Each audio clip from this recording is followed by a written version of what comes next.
Thank you. With Milton being one of the strongest hurricanes in recent years to hit the Tampa area, Wisconsin Public Services crews are getting ready to make their way down there to help. The plan is to help provide aid in any way they can. Happening now, Jamal James joins us from the newsroom to show us how they are prepared for this. Jamal.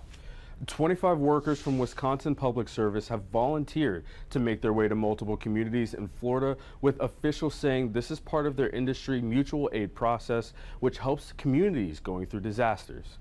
Workers will be focusing on wires that have been knocked down, replacing broken utility poles, and repairing other systems.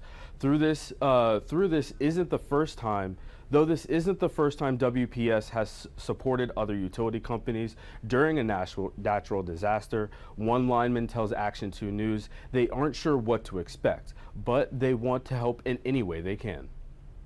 We weren't expecting anything like this. The one that just went through last week was more than most people thought that was going to be.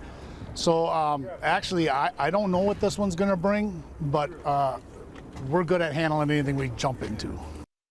WPS workers are expected to stay in Florida for 2 weeks. During that time, they will continue to evaluate their restoration efforts as to whether they can come home earlier than needed or swap out crew members. Bill and Cammie.